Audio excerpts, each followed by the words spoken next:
today was all about. We wanted to show everybody that it's not all doom and gloom. There are things we can do, and it all comes down to education, which is what today is all about. We do have groups here today that can help you with that. I would like to start off with my very good friend who I love dearly, Teen McDonald. Come and give me a cuddle. This lady, okay. We actually started with a stand in the park back in 2021, just across the road there under that blue seating area over there, and we wanted to wake this town up, didn't we? We wanted to shake this town up and protect everybody, wake everybody up to what was happening, and we decided to come across here, and that's how Worldwide Rally for Freedom started, and we just had amazing, it just grew and grew and grew, and we've woken so many people up, and I just feel honoured and blessed that there's so many people that have come to us and said thank you for doing that because you saved my life, or you know, the mental health, the anguish that they had, not being able to talk to friends, family, workmates, and feeling really isolated. And Worldwide Rally gave people somewhere to come, gave people somewhere to sit and talk and feel like they were all on the same, you know, on the same side. There was nobody against you, and it was become like a community. It was more of a family, wasn't it? It's just beautiful, the people we've met. So I'd like Teen to sort of give a little bit more information about Worldwide Rally. When we meet, there's probably people here that have never been down here and would like to know more about that. So that's the first group that I will announce today. Thank you. Thanks, Lisa. Yeah, well, it was an interesting beginning. To Worldwide Rally. I woke up to the fact that it was a pandemic right at the very, very start. As soon as hydroxychloroquine and ivermectin were banned, I researched their very reliable medical history, and I knew straight away that this was a farce put up by the government. That was in February 2020.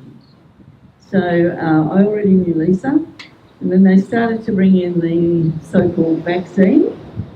It wasn't a vaccine, it never has been. And we saw on Facebook that Worldwide Rally for Freedom globally was having their first march against the vaccine mandates on the 24th of July.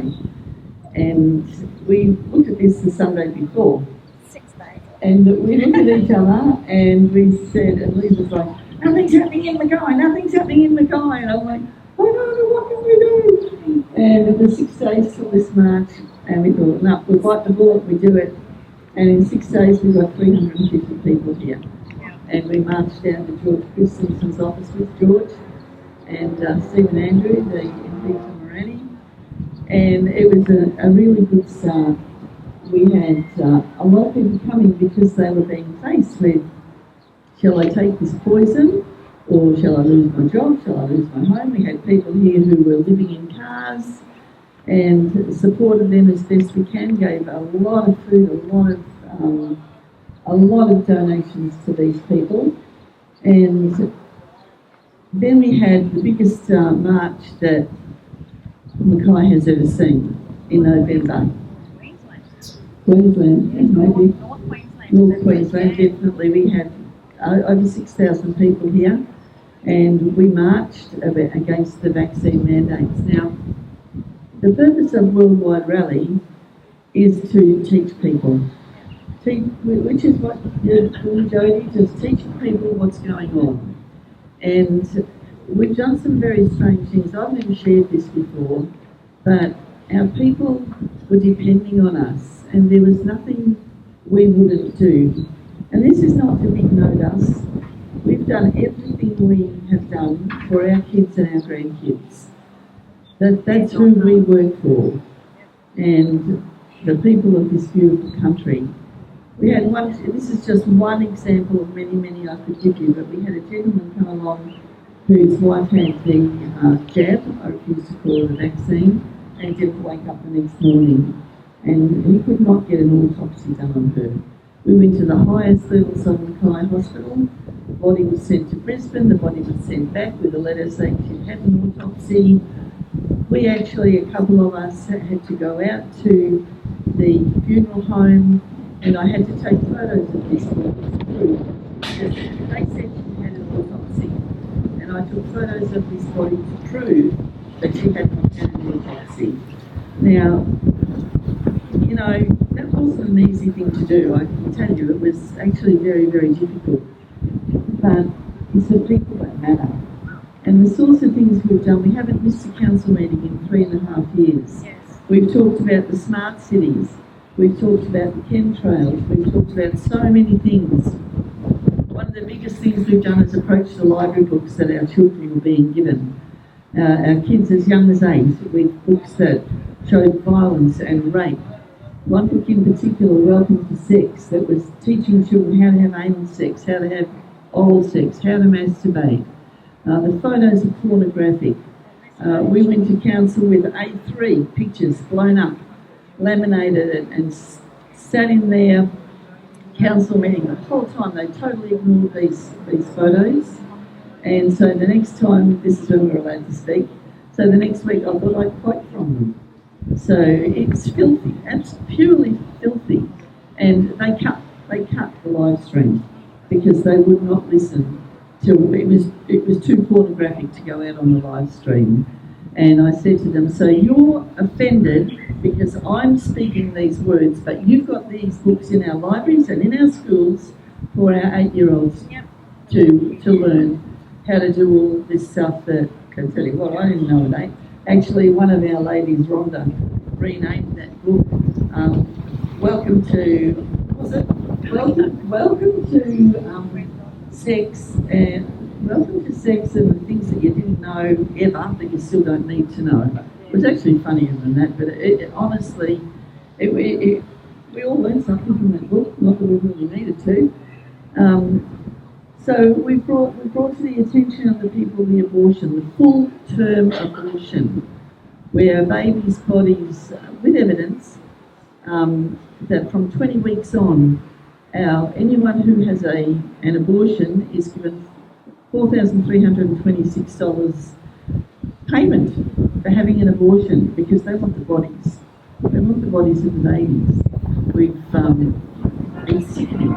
So when the $5,000 baby bonus was in, the births of babies skyrocketed because people thought, 5,000, that's not going to be bringing up a baby. But now, how many people will get pregnant? And I can tell you, it will only be females who get pregnant. It will be, it definitely will be.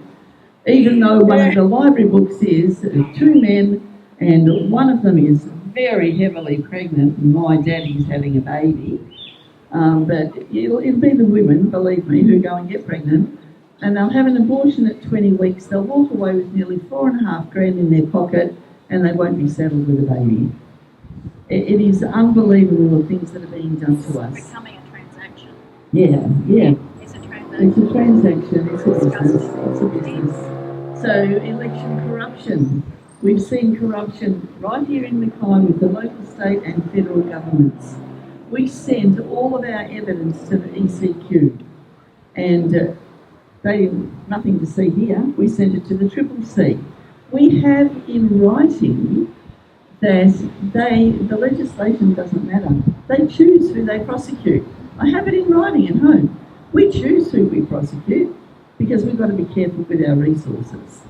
So there is no fairness. They let us vote to make us think we're doing something. And the election corruption is unbelievable. The rates have gone up. One of our local farmers, his rates have gone up $50,000 in 1 year. Just in 1 year. So much is going on. So we are working really, really hard. We're sending out letters. We are going to council meetings. We've had interviews with the mayor, with the CEO, they did jack all, but anyway, they know we're watching. It doesn't do jack all because they know we're watching. They know that we are not going to let them get away with it. We absolutely won't. Look at the groups that are here today. Not one of us is going to stop until we win this thing. Not one of us, no matter what comes up in front of us. We are dedicated to the death, literally. And we will not stop. But you know, it's been a hard road, hey Lisa? It's been a very hard road. We've all suffered, we've all lost friends. And almost as bad as the roads that we're having to drive on. yeah. So, you know, we have to educate people. And what is exciting, I've started putting out a lot of reels, and some of them have had 400,000 views or 200,000 views. And it's not exciting because our faces are out there. It's exciting because it's showing that people now are wanting to know. People are wanting to learn. They are beginning to understand what's being done to them. And the government sees these people rising up in numbers. And that's why they're tightening the noose more quickly, and that's in their detriment. Because they're tightening it so quickly, people are seeing what's happening. When it was incremental, people didn't notice. You know, yeah, vaccine mandate, well, they either had it or they didn't, then they got comfortable again. But now they're tightening the noose so quickly that people are starting to say, hang on, something's not right here. So we educate people, we will help people. We are here every Saturday at 10 o'clock.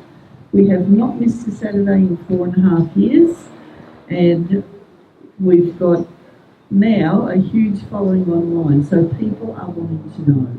We'll be here again next Saturday.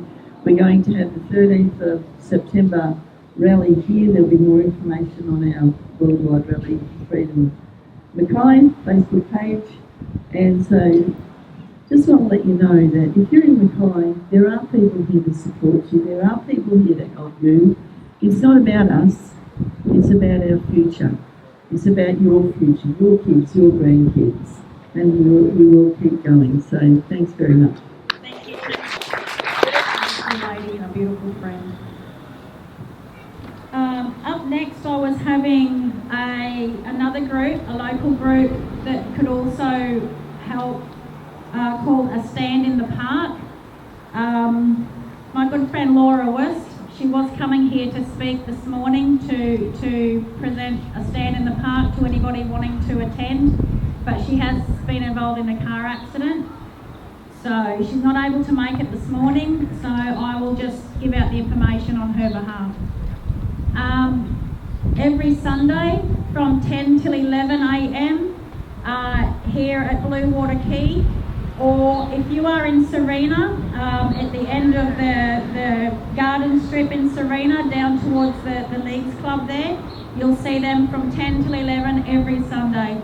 A Stand in the Park was formed for people, once again, for education and to share information among each other, to provide that community, same as what a worldwide rally for freedom, to provide that community in giving people somewhere to go, someone to talk to, sit and have a cuppa, have your chair, and just update each other on what's going on around the world.